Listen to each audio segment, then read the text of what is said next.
Bonjour à tous, bonjour à toutes. Décidément, le parquet grince ici. Mais c'est encore pire dans ma chambre à coucher. Enfin bon. Ah. Alors, je vais en revenir aux manipulateurs pervers et je vais aborder le thème de la séduction. Mais à ma manière un petit peu par rapport à ce que j'ai pu vivre sur la question. Et je pense que tous ceux qui me suivent depuis longtemps ont regardé, écouté des vidéos que j'ai faites il y a peut-être 6 mois, 1 an, je ne sais pas, qui concernent les personnes qui ont fait tout pour me séduire, dans différents contextes d'ailleurs, et qui me poursuivaient littéralement, et ce n'était pas pour mes beaux yeux, c'était pour autre chose qui n'était pas très sain. Voilà. Et ils auraient poursuivi n'importe qui, un homme de 20 ans, une fille de 12 ans, un homme de 75 ans, une femme de 99 ans, etc. Ou même des animaux à la limite, tellement ils avaient besoin de séduire. Alors, ces gens-là, donc, par leur attitude ou par leurs paroles, vous flattent. Ils le font plus ou moins avec adresse, ils sont plus ou moins adroits, ils sont plus ou moins efficaces, plus ou moins subtils. Certains parviennent à vous draguer, entre guillemets, simplement par leur attitude, sans tellement faire usage de la parole, même si la parole pour ces gens-là est essentielle, mais leur mimique, leur façon de se positionner est révélatrice, elle ne trompe pas.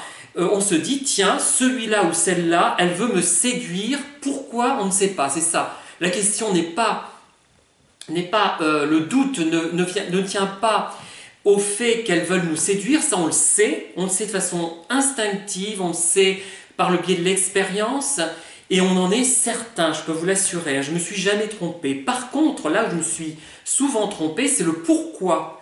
Pourquoi cette personne cherche à tout prix à me séduire? Voilà, là par contre on se trompe très souvent. Quand on ne comprend pas, quand on n'a pas étudié la question, quand soi-même on n'est pas tordu, on ne comprend pas l'intérêt de tout ça. Mais une fois qu'on a un tout petit peu réfléchi et vécu, il est très facile de comprendre ce genre de comportement. Alors, comme je vous le racontais dans d'autres vidéos, le public ne comprend pas la notion d'hystérie. Le profil hystérique et histrionique. Il pense que c'est simplement quelqu'un qui va piquer une colère et faire beaucoup de bruit, quoi. Voilà. Qui fait des cacas nerveux. Non, ce n'est pas ça, c'est beaucoup plus que ça. Des hystériques, c'est une personne, quand vous rentrez dans une pièce, vous voyez une femme ou un homme, elle vous regarde, il vous regarde, et vous avez l'impression que vous êtes pour lui ou pour elle une véritable révélation. Elle vous regarde avec un amour, mais qui est l'amour idéal que tout le monde souhaiterait provoquer et connaître. Et très vite, vous vous rendez compte qu'une autre personne entre dans la salle et que cette personne, elle la regarde ou le regarde très souvent de la même manière. Et là, vous comprenez que c'est quelqu'un d'hystérique qui est dans la séduction en permanence, dans la théâtralisation. C'est quelque chose de théâtral qui n'est pas naturel, qui est faux, qui ne correspond à rien. Ce n'est pas qu'elle vous aime, c'est qu'en vous séduisant, qu'en tentant de vous séduire, cette personne a besoin de se prouver à elle-même qu'elle a de la valeur. Peut-être, cette personne, on va peut-être pas tomber dans la psychologie de comptoir, a-t-elle été dévalorisée ou insuffisamment valorisée durant sa jeunesse ou son enfance. Mais je ne peux pas entrer dans ce genre de considération, peu importe les causes. Et il y a une chose très intéressante que j'ai lue et que j'ai entendue à plusieurs reprises, c'est que ces tentatives de séduction sont orientées aussi bien en direction des hommes que des femmes. C'est-à-dire qu'une même personne va draguer aussi bien des hommes que des femmes. C'est presque un besoin tellement impérieux qu'elles sont prêtes à se faire hétérosexuelles, homosexuelles au besoin. De toute façon, elles n'iront pas forcément bien loin, elles ne concrétiseront pas la chose, on va dire, de façon sexuelle en général, donc elles ne risquent pas grand-chose. Et j'ai observé des personnes qui étaient dans cette mouvance et qui étaient très destructrices, qui étaient perverses, parce que moi je pense que c'est une composante de la perversion narcissique de toute façon, mais je pense qu'on peut être hystérique sans être pervers. Voilà, bon, je ne suis pas assez féru sur ces questions, assez calé sur ces questions, donc n'hésitez pas à me faire vos remarques à ce sujet. Hein.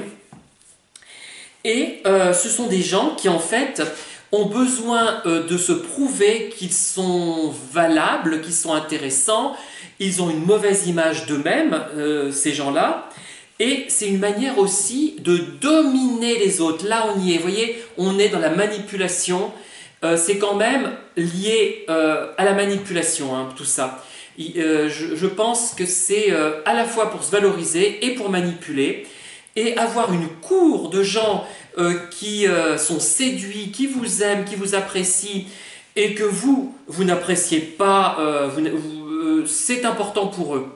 Alors que quelqu'un qui serait simplement un petit peu narcissique, un narcissique instable qui manque de confiance en lui, comme le profil dont j'ai parlé dans ma précédente vidéo, ne serait pas comme ça. C'est-à-dire qu'il peut aimer les gens qu'il va réussir à séduire. Hein.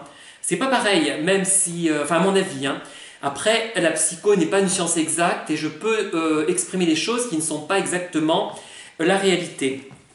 Voilà, donc en tout cas, ça m'a éclairé de me poser toutes ces questions parce que j'ai été confronté à des gens, je me suis dit, mais ce type-là est homo, cette femme-là est lesbienne, cet homme-là n'est pas seulement hétéro parce qu'ils étaient dans la situation de faire des avances aussi bien à des hommes qu'à des femmes. Voilà. Voilà un peu ce que je voulais dire sur le séducteur, manipulateur hystérique, histrionique. Bonne journée et à bientôt pour une nouvelle vidéo.